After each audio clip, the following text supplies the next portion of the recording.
Hello दोस्तों, श्री शिवाय नमस्तुभ्यम। आप सभी का स्वागत है आप सबकी अपनी यूट्यूब चैनल पे। आप लोग कैसे हैं? ठीक होंगे, स्वस्थ होंगे और बढ़िया ही होंगे। दोस्तों, वीडियो को बिल्कुल लास्ट तक देखिए। वीडियो अच्छी लगी तो वीडियो को लाइक करिए, चैनल को सब्सक्राइब करिए और लास्ट तक बने रहिए। तो ये है आज की जो वीडियो है, बहुत ही खास और महत्वपूर्ण होने वाली है। तो आप लोग वीडियो में बिल्कुल लास्ट तक के बने रहिए।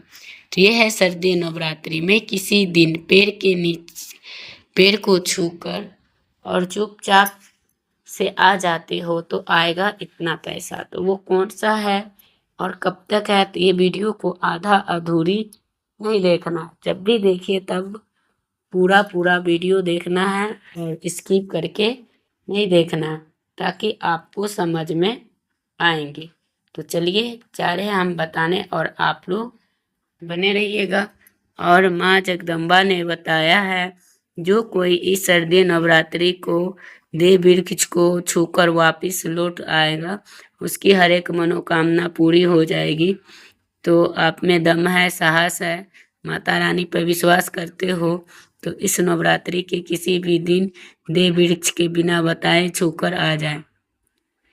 कंगाल भी बनेगा धनवान, और इनके बाद जो है गरीबी भी तत्काल दूर हो जाएगी। 7 पुश्तों भी बिना मेहनत के बैठे बैठे खाए ना खाए, लेकिन आप इतना तो जरूर ही कर पाओगे। तो यही है कि एक छोटा सा काम आपको गरीबी को दूर कर देंगे। तो आपको करना क्या है कि 8 से 10 मिनट के वीडियो देखना बहुत ही श्रेष्ठ होगा। आपको जो है ये चमत्कारी, ये सबसे ज़्यादा लाभ और देव वृक्ष में सबसे ज़्यादा महत्वपूर्ण होता है। यह वृक्ष बड़ा ही आपके घर के आसपास मिल जाएंगे। एक वृक्ष को छूकर और आ जाते सही मुहूर्त पे, सही क्रिया अनुसार सर्दी नवरात्रि में छूकर अगर आ जाते हैं तो उनके घर में स्वयं माता लक्ष्मी के वास हो जाते और उनके घर में चल रही गरीबी सभी दूर हो जाते। जन्म जन्मांतर तक का गरीबी दूर हो जाते और आपका भाग्य आसमान पर चला जाएगा। तो ये छोटा सा अनुरोध करते हैं कि 101% लाभ प्राप्ति हो सकते हैं। तो यदि आप अगर ये ज्ञानवर्धक वीडियो को देखा तो आपको बहुत ज़्यादा लाभ होंगे और पूरे साल परेशान रहोगे। तो भक्तों, इस पैर को बताएंगे जिसने सर्दियों नवरात्रि में छूने मात्र से तत्काल करने से ये जो है बहुत ही कृपा होगी। तो आपको करोड़पति बनना हो तो आपको ये उपाय जरूर से करना है। उन पैर को छूने मात्र से गरीबी दूर हो जाएगी। क्योंकि दोस्तों, आपको जो है नवरात्रि में गुरुजी ने बताया साल भर टोटे टोटके करने से आपको थक गए हो, तो आपको रत्ती भर फायदा ना हुआ हो, तो आपको विशेष रामबाण उपाय बताएं। तो आपको 151 साल बाद संयुग आसमान लाल होने वाला है। इस बार जो है 2025 में 151 साल बाद आए हैं। कई साधु संतों ने भी इस वृक्षों के बारे में कहा है। तो इन वृक्षों के बारे में बताएंगे जो उनके अनुसार शुभ मुहूर्त में छू लेते हैं तो यकीन मानिए कि कुछ दिनों के बाद धन की वर्षा होने लगेगी। तो आपको उन्नति करने से कोई नहीं रोक पाएगा और हर एक कामना पूरी हो, खुशियों से भर जाएगा आपका घर। तो देव वृक्ष को छू लेते हो तो आपको तीनों देव ब्रह्मा विष्णु महेश का आशीर्वाद मिल जाएगा। ये वीडियो देख लेते हो तो आपको ये फायदा के लिए तो आपके जीवन में सर्दी नवरात्रि पना बदल जाए तो फिर कहना। तो चलिए जानते हैं कि कौन सा वो पौधा है।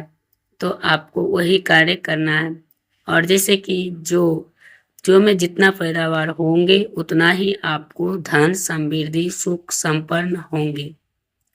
तो वही है, जबकि आप देख रहे हो जो स्किन पर ज्वार दिख रहा है वो बहुत ही ज़्यादा ग्रोथ है और इसमें थोड़ा पीला भी है, थोड़ा ग्रीन है। तो ग्रीन का मतलब शुभ होता है, पीला का मतलब कुछ अशुभ है। उनके लिए भी कुछ करना चाहिए और उनके कई पेड़ पौधे होते हैं जो शुभ भी माना जाता है। प्राकृतिक में माना गया कोई ऐसी पेड़ पौधे होते हैं जो चल रही परेशानियों को दूर करते हैं। इन पेड़ पौधों को ना कोई पूजे करते हैं, औषधि के रूप में प्रयोग कई प्रकार में कई से कई बीमारी को ठीक करते हैं और इनका उल्लेख मिलता है। और सर्दी नवरात्रि में पावन दिनों में वृक्ष को छू लेते हो तो ऐसा आशीर्वाद मिलेगा जो जीवन को समस्त परेशानियों दूर हो जाएगी। बात ऐसी है कि सलाह देने का हम सलाह ही दे सकते हैं, आप मानो या ना मानो वो आपकी मर्जी। एक बात जरूर कहेंगे, आपका बेड़ा पार हो जाएगा। तो ज्योतिष अनुसार सर्दी नवरात्रि में स्वयं माता दुर्गा ये चमत्कारी पौधा पे माता दुर्गा विराजमान रहेंगे। तो इन पौधे को आप जो बिना दिमाग लगाए बिना बुद्धि चलाए इनको छू के आ जाते हैं, इससे आपका बेड़ा पार हो जाएगा। और ब्रह्मा जी जो है वो आपको, ब्रह्मा महेश विष्णु का भी निवास होता है तो उनका आशीर्वाद भी आपको मिल जाएगा। तो आपको जरूर से करना चाहिए।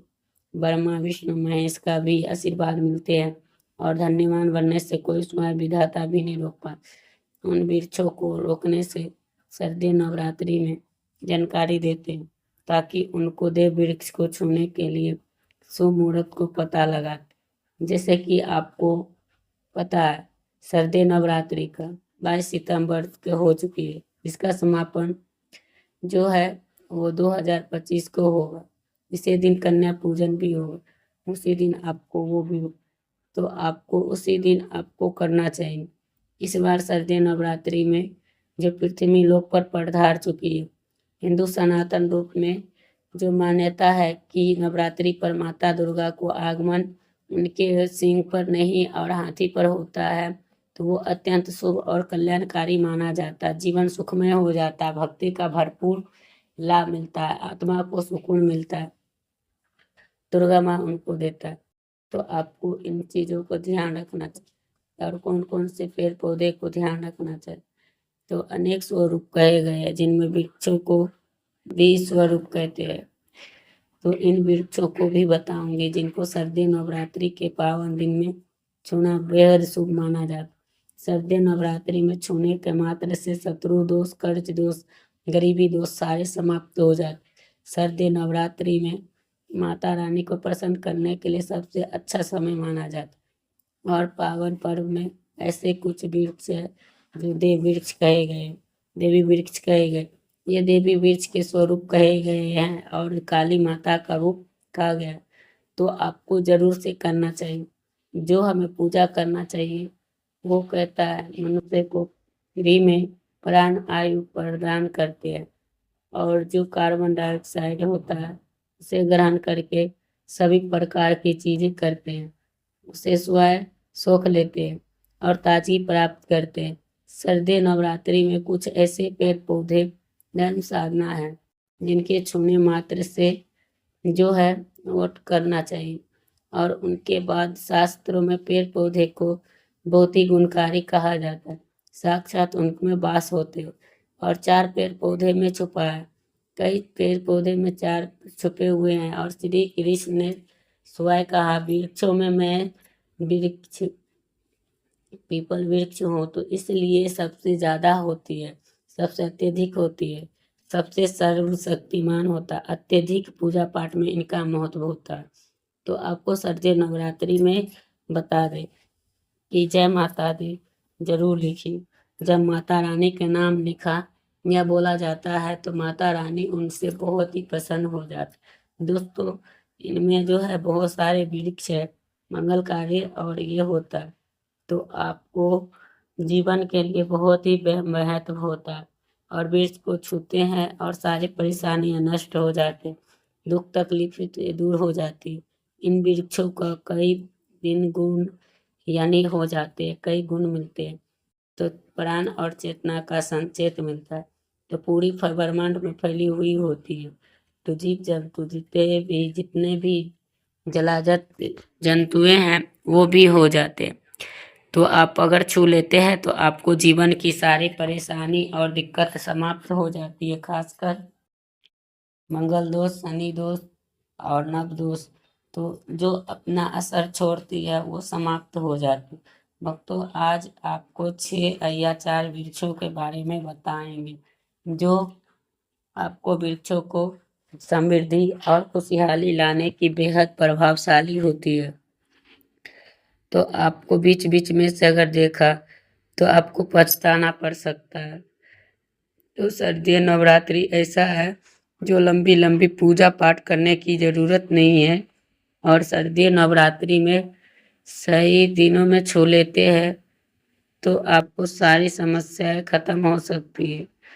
इतनी हो सकती है कि आप इनके हाथों से देख सकते हैं। तो यही है, तो आपको ये करना चाहिए। तो आप इन्हें करने से जो है, आगे बढ़ने से पहले अगर आपने अभी जय माता दी नहीं लिखे हैं तो ज़रूर से लिखें। इससे हमें बहुत ही अच्छा लगता है। जब आप लाइक करते हैं, कमेंट करते हैं, इससे हमारे मनोबल बढ़ते हैं और हम आपके लिए अच्छे अच्छे जानकारी लेके आते हैं। वो कौन से वृक्ष 3 हैं जो इन्हें हमें छू के आना चाहिए, तो आपको खुशहाल बनाते हैं, गरीबी और समाप्त करते। तो आपको सर्दी नवरात्रि में होता है। तो दोस्तों आपको जरूर से करना है। तो समृद्धि का आगमन होता, पहला वृक्ष है बेल का वृक्ष, जिसे हम पूजा में इस्तेमाल करते हैं। बेल का पेड़ सबसे महत्व होता है। बेल का पेड़ अत्यंत प्रिय होता है और उससे विशेष पुण्य का प्राप्ति होता है। बेल का पेड़ शिव के लिए अत्यधिक प्रिय होता है और उनका पत्ते का शिव विशेष रूप से किया जाता है। बेल का वृक्ष माता पार्वती के पसीने से उत्पन्न हुई है, तो देवी स्वरूप मानी जाती है। ये दुर्गा के रूप मानी जाती है। तो आपको बेल वृक्ष के भी जो है बहुत ही ज़्यादा होती है, और उनको फलों में मतलब उनमें जो है सभी देवी देवता को निवास होती है। तो माता को पसीने से उत्पन्न होने के कारण कई देवी देवता को स्वरूप माना जाता है। धार्मिक रूप से अत्यंत महत्वपूर्ण है। तो संध्या काल में आपको नव दुर्गा को आपको करना चाहिए। तो यानी कि व्यक्ति जो है धन्यवान होना चाहिए, और इसे करने से सभी मनोकामना पूरी होती है। और खास दशरम और जो भी होता है पास नाशनम, ये सब भी करते हैं तो उससे बहुत ज़्यादा लाभ होता है। देव वृक्ष का जो होता है ये सभी पाप समाप्त हो जाते हैं। शिव को चढ़ाया गया जो है उसे अघोर पाप यानी कि दूर करते। तो आपको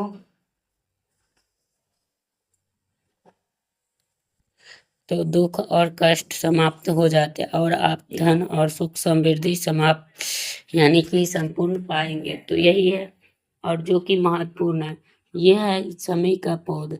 समी के पौधे के जो है जगदम्बा के स्वरूप में पूजा जाता है। स्वयं माता जगदम्बा का स्वरूप है, और उसमें साक्षात शारदीय नवरात्रि में संध्या काल में समी के वृक्ष में धूप और दीपक जलाते सारी परेशानियां दूर हो जाती।